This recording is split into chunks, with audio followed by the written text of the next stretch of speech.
All right, so the American Fork Police Department, they released a video online for you on YouTube. This is like their case review of Benjamin Schneider.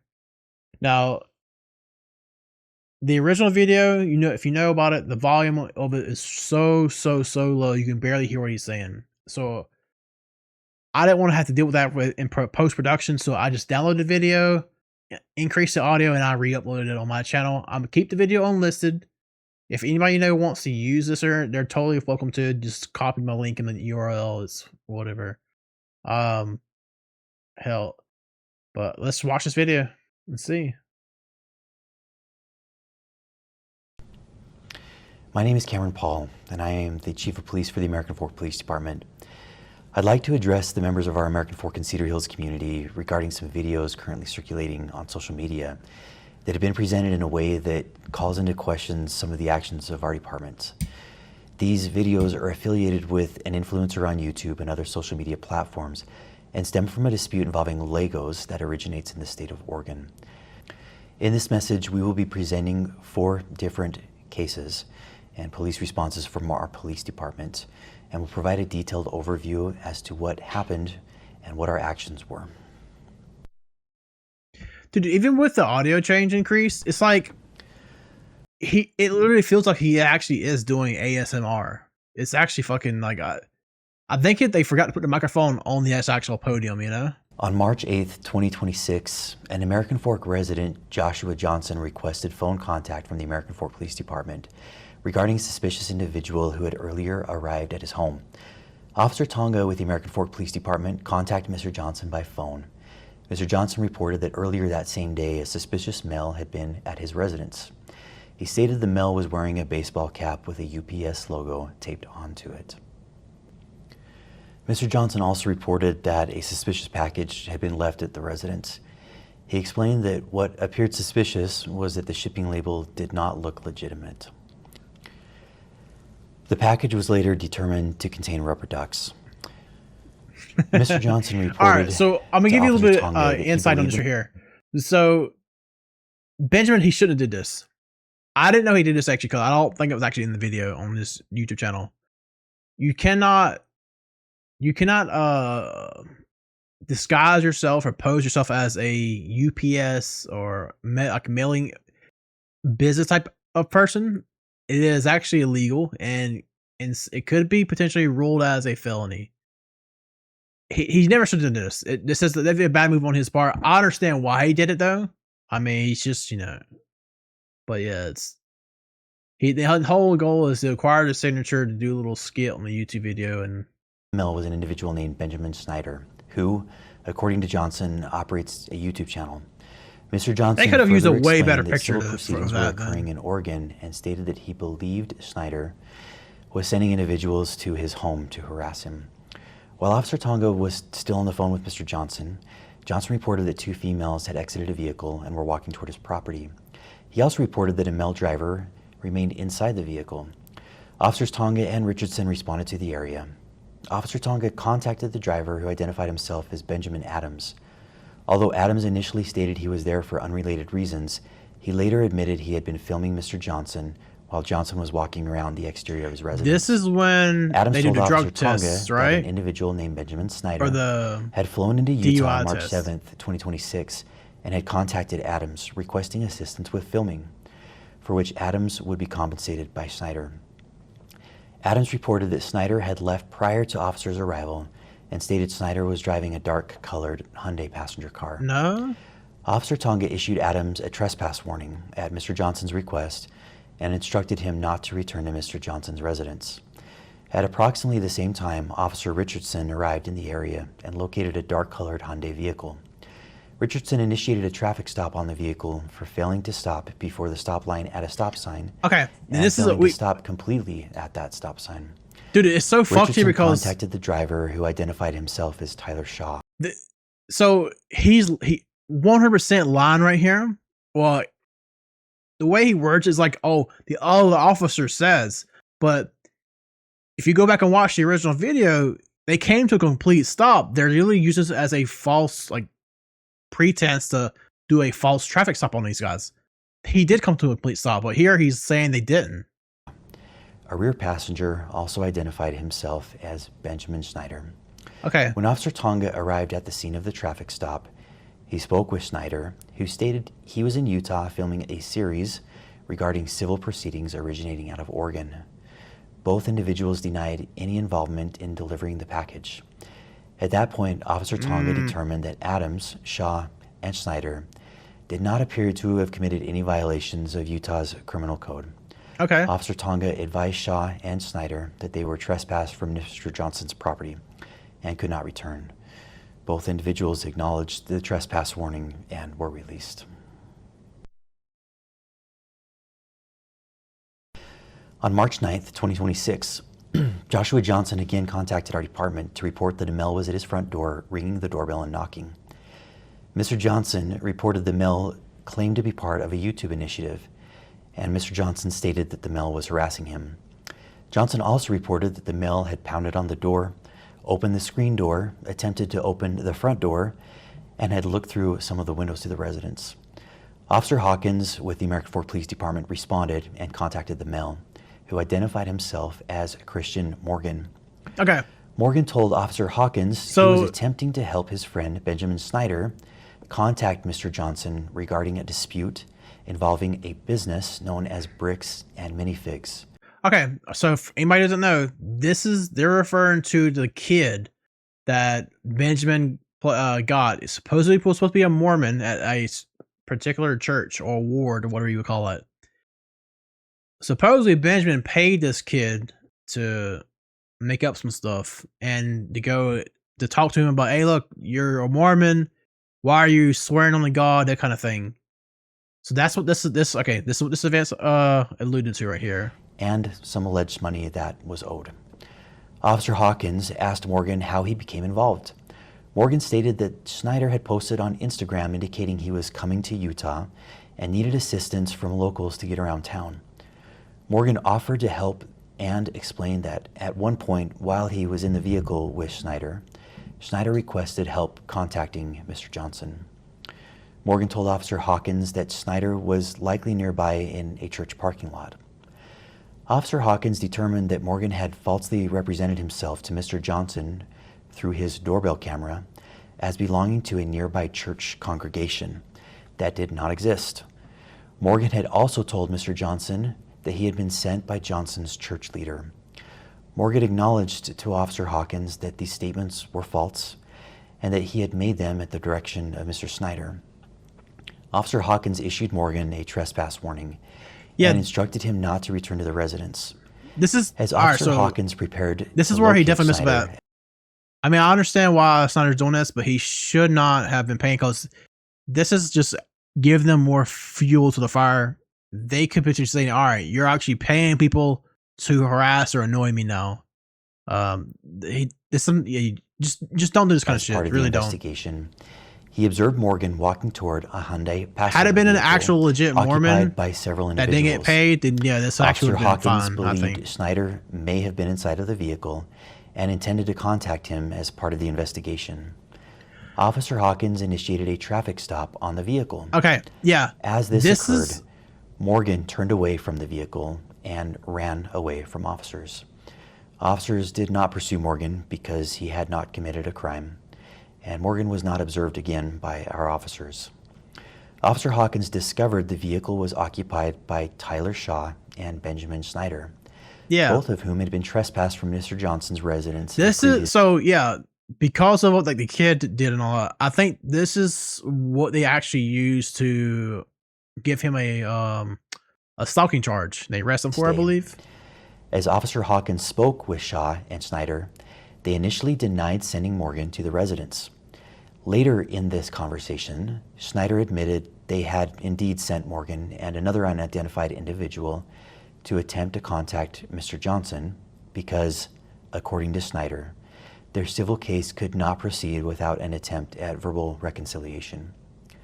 During the interaction, Officer Broughton indicated he believed Shaw's eyes appeared glossy. So he needed the good faith conversation with him in order to continue the lawsuit. Otherwise, he couldn't do the lawsuit. So that's why he did what he did, I guess. Expressed concern regarding possible impairment.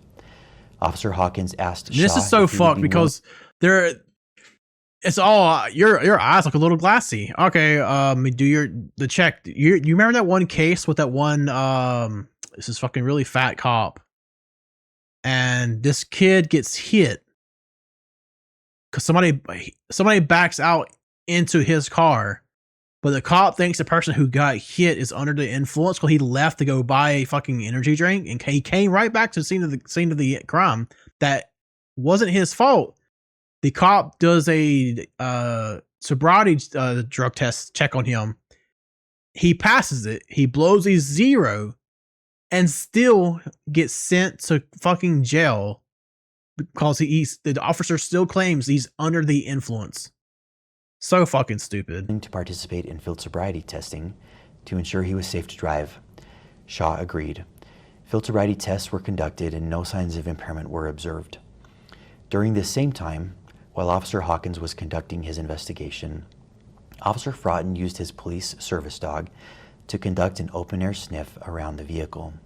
Dude, this is so fucked. Police service dog alerted to the presence I'm sorry.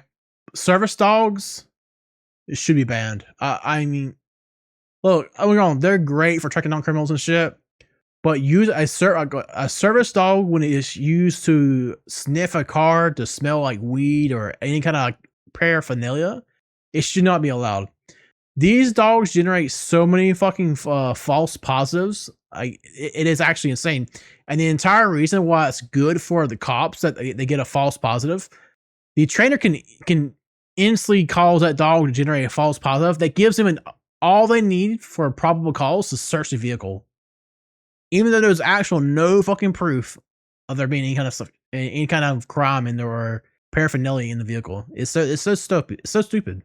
The odor of a controlled substance. Yeah, it's so dumb. The vehicle was subsequently searched. No illegal substances were located inside of the vehicle. Yeah, of course they were.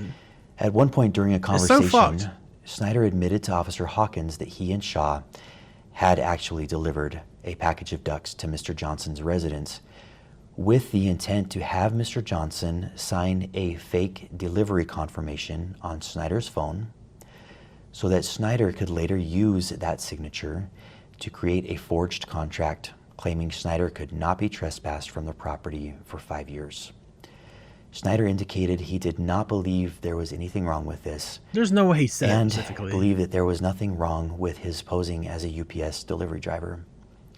Ultimately, Officer Hawkins warned Shaw and Snyder again that they were approaching conduct that could potentially constitute harassment or stalking if they continued to send individuals to Mr. Johnson's residence. Officer Hawkins reaffirmed the trespass warning and released both of them from the scene. You're right. Okay. Yeah, but they both got released. On March 10th, 2026, Kaylee Johnson, the wife of Joshua Johnson, reported that a female was standing near the front door of her residence taking photographs of the home. The female was described as wearing long, fake, curly hair. Shortly afterward, Joshua Johnson contacted police and reported he was going to shoot someone as a result of the ongoing harassment. Jesus fucking Christ, dude. That is so nuts. Multiple officers immediately responded to the area. While en route, Officer Sumbat with the American Fork Police Department contacted Mr. Johnson by phone. Mr. Johnson reported that Benjamin Snyder and several affiliates were outside of his residence and had approached the home, frightening his wife and his children. When Officer Sumbat arrived, he located a vehicle parked north of the Johnson residence, and that vehicle was occupied by Sierra Lautz and Benjamin Snyder. Okay, yeah, this is for art. So all this previous shit they're saying here, this is all fucking hearsay. All hearsay. Unless he provides proof that Benjamin and all them went on there, at this point, none of this is considered stalking. And this is actually the part that's actually this is bullshit right here. So he's sitting in the car, in the passenger seat of the car. He has the woman he's paid to deliver or serve the papers so he actually can take the guy to court. The give him to serve him the warrant. So it's not in no way, shape, or form. This is completely legal. He's paying somebody else to do this, or this is not illegal. They're going to arrest. I believe this is actually when he gets arrested here. They want to say he's arresting. They get him on grounds of stalking, because they go off hearsay. The stalking charge never should have been a thing. It's all hearsay. There's no proof that he went there or paid anybody to show up on the guy's lawn. And the actual only real charge they used against him, which is racket, is because they put a sign near his house. It's like picketeering or racketeering a fence or some sort of that. Snyder stated that he was involved in a court case and needed to provide legal paperwork to Mr. Johnson. Snyder indicated he worked for himself and that Louts was his process server. Officer Sumbaugh then contacted Mr. Johnson to gather additional information regarding the situation. Mr. Johnson explained there was an ongoing dispute involving a Bricks and Minifigs franchise located in Oregon. Mr. Johnson stated that the prior owner, Crystal Law, had reportedly abandoned the store and requested that corporate representatives take over the location. Mr. Johnson identified himself as an employee of Bricks and Minifigs and stated that he had been sent to the store to secure the franchise location and protect company assets. Mr. Johnson further explained that Law had entered into a consignment agreement with an individual named Brian Mansell, but according to Johnson, Mansell had not been paid. Mr. Johnson stated that when he arrived at the Oregon franchise location, Mansell demanded payment from Johnson and his business partner. Johnson reported that corporate representatives advised him they would address the consignment issue directly. However, Johnson claimed that Mansell continued attempting to hold Johnson and his business partner personally responsible under the agreement. Mr. Johnson also reported there were Lego sets believed to belong to Mansell that remained at the store. According to Johnson, they offered to return those items, but Mansell refused and continued demanding compensation. Mr. Johnson alleged that Mansell had hired Benjamin Snyder this is actually to false. harass. They tried to return him like a bunch of Legos that was worth anywhere from $2,500 to $5,000. Supposedly, the initial value of the Legos was thought to be at around $200K, but supposedly the Lego value may have actually been much, much, much less. Somewhere like under $100K. So it could possibly we might be talking maybe around $40,000 to $80,000 here, actually, and not even $100K. Stalk, vandalize the store, threaten to murder the manager of the store, and forge signatures. Mr. Johnson then explained to Officer Sumbaugh several incidences from the previous days allegedly involving Snyder and or Snyder's affiliates. Officer Sumbaugh informed Mr. Johnson that Snyder stated he was present with a process server to serve legal paperwork. Mr. Johnson claimed the paperwork was fraudulent. Officer Sumbaugh again contacted Snyder. How? Oh, it's fraudulent. That's not how that works. The cops can literally check to see if it's fraudulent or not. In fact, the next officer that shows up does the exact same thing. Why are we instantly always believing what this fucking guy is saying? It blows my mind here. Who stated they needed to physically deliver copies of the paperwork to Mr. Johnson. Officer Sumbaugh's report states, Snyder told me he was following the government's instructions and that Johnson keeps calling the cops on him to avoid getting in trouble for his crimes. Absolutely. He's absolutely Snyder said this is the third time Johnson has called the cops because he thinks that if he keeps calling the cops on him, he can get away with it. But we are showing him that he's not going to get away with these crimes. Snyder allowed Officer Sumbaugh to take the paperwork to Mr. Johnson, which Officer Sumbaugh did in an attempt to help Mr. Snyder. Officer Sumbaugh advised Mr. Johnson that the paperwork appeared to be related to a claim and a case that originated in Oregon. Mr. Johnson stated that he had already contacted the Oregon Law Enforcement Agency with jurisdiction, which was the Kaiser Police Department, and had been told that nothing had been filed. Mr. Johnson also stated, that's not how that works. You don't say, oh, I already talked to somebody about it. No, that's not how it works. You fucking still give them the paper. If that was the case, they would not have. How would he have known? Dude, it is so fucked. He could literally say, oh, this is before he actually even called. Dude, it's so fucking scummy. stated he believed the situation was being created solely for YouTube content purposes and declined to accept service. Officer Sumbot... You can't just decline the serve. You just can't do that. Dude, this dude must be sucking these fucking cock's dicks fucking so much, like, holy shit. Contacted the Marion County Circuit Court in Oregon to verify the legitimacy of the paperwork. The court confirmed that the case was indeed legitimate, yes, but that papers had already been served and no hearing date had yet been scheduled. No, it hasn't been served yet. Oh my god. You have to see those papers? Yeah. So this is what you're trying to serve them with? Yes. That's required by... Holy shit. I didn't realize this one. I fucked the audio on that. You could send them a phone call, or the court could send it to them, but this is what we're required to do from the United States. So we're just following the instructions of the government. Have you guys been here before? I have once. I came one time to have a good faith conversation with him before stealing, which... Okay, we've already seen this before. You okay if I give these papers to him? Yeah, for sure. But hang tight. Yeah, we've seen this already. Was all depicted Mr. Johnson holding U.S. currency in both hands. Yeah, all right, here we go. While standing in front of an elderly man lying in a hospital bed. The sign contained the statement, "I stole a dying man's life savings." Snyder admitted that image he is had so fucking placed so the cool. sign Like, earlier that day. so it's to go so hard. Officer Sumbot advised Snyder that, based on the ongoing conduct being reported and observed, officers believed his actions were approaching the statutory elements of stalking under Utah law.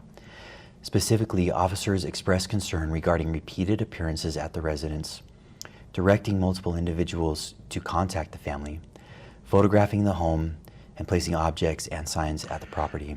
But there's all right, he placed one sign. They're literally going off of hearsay. Oh, my family's saying I see this person here. There's no fucking proof of that. Officers had already given Snyder earlier warnings. Snyder responded that he believed he was following court procedure. An individual commits stalking if the individual intentionally or knowingly engages in a course of conduct directed at a specific individual and knows or is reckless as to whether that course of conduct would cause a reasonable person to fear for the individual's own safety or the safety of another, or to suffer other emotional distress. Utah law defines a course of conduct as two or more acts directed toward a specific individual, including But it's not but stalking. limited to It's not following, stalking monitoring. if you know he's doing it with the intent to fucking serve papers. It's not stalking. You can't say it's stalking. Observing, photographing, surveilling, or communicating to or about an individual.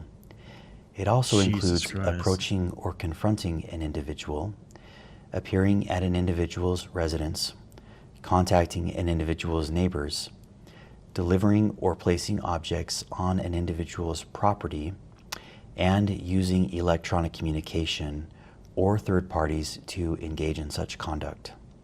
Based on the totality of the known facts at Dude, the it's time, so stupid. This is not fucking officers stalking. established probable cause that Snyder had Yeah, committed fucking the of course offenses you have. of stalking and targeted residential picketing under Utah law. Snyder was subsequently arrested and transported to the Utah County Jail. All right, so he got he was arrested at 5:21, and then he got booked out. No, he booked him at 8:37, and he gets out at 9:04. So an hour later, hour and 2 minutes later. And so sure. So there's a $0 bail charge on a residential picketing because I think it's just a fine. That's literally all it is. This is actually the bullshit part here. He had to pay $19.50 for bail on that stalking charge, and the stalking charge should have been dropped. It should have been.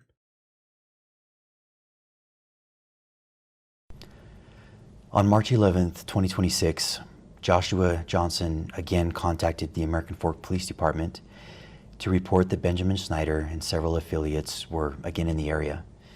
Mr. Johnson reported that the individual he believed had been stalking him was across the street from his residence, placing another sign containing Johnson's photograph. Johnson also reported that individuals involved were speaking with his neighbors. Officer Richardson with the American Fork Police Department responded to the area and observed 4 individuals hanging a sign directly across from Johnson's residence. The sign appeared to be either the same sign or a replica of the sign that was referenced in case 26AF02033. Officer Richardson contacted the group and asked what they were doing. The group stated they were supporting a GoFundMe campaign for a dying man. One of the individuals, later identified as Sheldon Norcross, voluntarily showed Officer Richardson his phone to display the GoFundMe. While viewing the phone, Officer Richardson observed that Norcross was actively engaged in a FaceTime call. Officer Richardson asked Norcross who it was he was speaking with, and specifically asked whether it was Benjamin Snyder.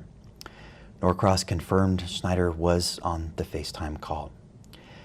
After reviewing the known facts and the elements of Utah's stalking statute, and taking into consideration the new actions from that day, Officer Richardson established probable cause to arrest Snyder for an additional count of stalking.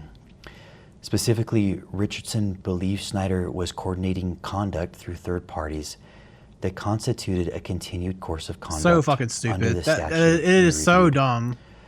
Officer Richardson then decided to seize Norcross's phone, pending the approval of a search warrant, in order to preserve potential evidence and prevent the deletion or alteration of any data. According to Officer Richardson's report, when Norcross was informed that the phone was going to be seized, Norcross immediately began manipulating the but device. This is not Richardson- normal. No, he did not manipulate the device. He was trying to turn the phone off so he could engage the lock screen on the privacy screen on it. Dude, I don't know how often this doesn't happen often where they literally have to commandeer your phone for an alleged stalking charge that's not even proven. It's like it's all hearsay. Dude, there's no way you can sit there and say, "Oh, this is stalking. I'm taking your phone right now. I'm going to go through it. I'm getting a fucking warrant." It's so fucked. Wrote in his report. Norcross then immediately opened his phone and began manipulating it, which led Dude, he was myself fucking and turning Lieutenant it off. Adamson to believe he Turning was it attempting off. to This is so destroy stupid. evidence on his device. At that point, Officer Richardson and Lieutenant Adamson forcibly removed the phone from Norcross's grasp after what Richardson describes in his report as a very brief altercation. Norcross was then detained in handcuffs. A as brief part of altercation, the my ass. stalking They literally grabbed his investigation. arm. That was it. At this time, officers did not know where Snyder was located. While still on scene, Officer Richardson received information from an American Fork resident stating that several YouTubers had been renting an Airbnb property from this citizen. Officers responded to the Airbnb with the intent to arrest Snyder for an additional count of stalking. Upon arrival, officers developed probable cause, including information gathered from video surveillance from the Airbnb, to believe that Snyder had entered the residence and had not yet exited. So I initially thought that when they said this here, I didn't realize. So the Airbnb they're staying at, there's a top floor and a bottom floor. The top floor, I guess, is the actual the owner of the house is staying there. They're renting out the very bottom part of the house, which is considered a basement, as an Airbnb. They have cameras outside the Airbnb pointed at towards the basement door, how Snyder and everybody would go in the actual basement part of the house. So that's the footage they gave the cops. And then first, I don't know why this Airbnb owner must be a fucking Mormon. I don't understand why you're doing this for. But Officers then prepared a search warrant affidavit requesting authorization to enter the residence to locate and arrest Snyder. During contact with the Airbnb owner, the owner reported overhearing conversations about possible stolen Legos. it's so stupid. Specifically, officers wrote in the search warrant affidavit, the homeowner also disclosed that he could hear multiple individuals inside the residence speaking about possibly stolen Lego toys they had taken. Based on that information, officers added a request within the search warrant affidavit seeking authorization to also search for and seize possible stolen property, including... If we just say that we heard that someone said that Johnson said that, oh, if I overheard him talking about, yeah, I stole that guy's Legos, can we raid his house too? It's so fucking, it's so batshit crazy. Oh, I heard him talk about some stolen Legos. Okay, that gives us enough probable ground to go get a warrant and raid this fucking house. Like, what? Lego merchandise. 4th District Judge Roger W. Griffin reviewed and approved the search warrant. Officers executed the warrant as a knock and announce warrant. What this means is that our officers take the time to knock on the door, to present themselves as officers, and to inform anyone inside that they have a search warrant. As they were doing this, individuals came to the door. Ultimately, 5 individuals exited the residence. Those individuals were identified as Benjamin Schneider, Tyler Shaw, Stephen Allen, Sierra Lautz, and a male who was later identified as a 16-year-old juvenile. As the individuals exited the residence, they were placed in handcuffs while officers secured the scene. During Schneider's detention, Lieutenant Adamson took hold of Schneider's right arm. Lieutenant Adamson later reported that he felt Schneider tense his arm, at which dislocated point his arm, Adamson by the way. moved Schneider's right arm behind his back to place him into custody. Mr. Schneider later addressed this incident in one of his YouTube videos. In the X-ray image displayed by Mr. Schneider in that video, a small L is visible in the upper right-hand corner of the X-ray. The L indicates the image is that of the left shoulder.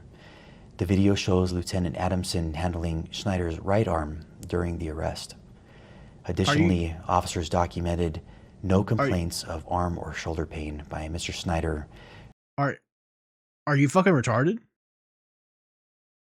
You flipped the fucking image. You flipped the image. That's all you had to do. The left arm becomes fucking right arm.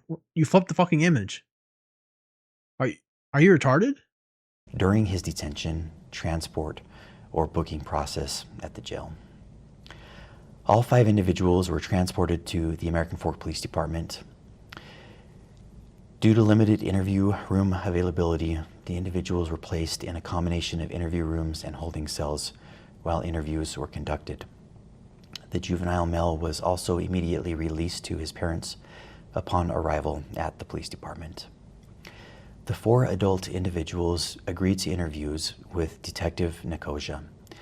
The contents of those interviews are documented in the Associated Police reports, which will be I can't imagine raiding a house because you hear this video. I heard they talking about stolen Ultimately, Legos. Detective Nicosia determined that It's Shaw, so fucking Allen, stupid. and Lautz appeared to have been acting at the direction and encouragement of Mr. Schneider. These 3 individuals were ultimately released from the police department. Mr. Schneider was subsequently transported to the Utah County Jail, where he was booked for an additional charge of stalking.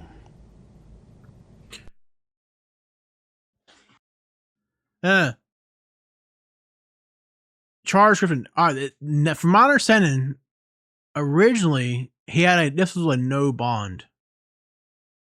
Look at this. He got booked 3/11, 9:31 at night. He didn't get out till 1:20 in the morning. Fucking absurd. I understand that many people following this situation online have strong feelings.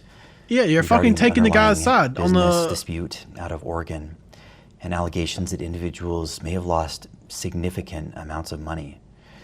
I recognize that people are frustrated, angry, and may feel that justice has not been served in relation to those allegations. Those concerns are understandable. I understand them and I'm empathetic to them. And nothing in the actions taken by the American Fork Police Department should be interpreted as validating, supporting, or defending anyone involved in that separate civil or criminal dispute. But you fucking are. Our responsibility in Utah was not to determine who was no, morally no, right or wrong no. in a business disagreement originating in another state. Our responsibility was to respond to conduct reported here in our community, evaluate the facts available to our officers at the time, And lie and about enforce shit. Utah law as officers established probable cause that a crime had occurred. The fact that someone may believe they have been wronged financially does not exempt any individual from the laws governing harassment, trespassing, stalking, or other conduct within our jurisdiction. We remain committed to enforcing the law fairly, objectively, and transparently, regardless of who is involved or what narrative may exist. This is the biggest fucking pile of horse shit because you've lied multiple times during this fucking whole conference, this little press interview conference call thing. Like, Jesus Christ, this video was actually, this is just dog shit. I see, if you go to their actual original video, let me show you this. Look at this. Look at the fucking goddamn, the Sith lightsaber. 28k dislikes, 551 upvotes. I'm fucking here. Let me add my fucking dislike to this shit. It's so bad. It is so stupid.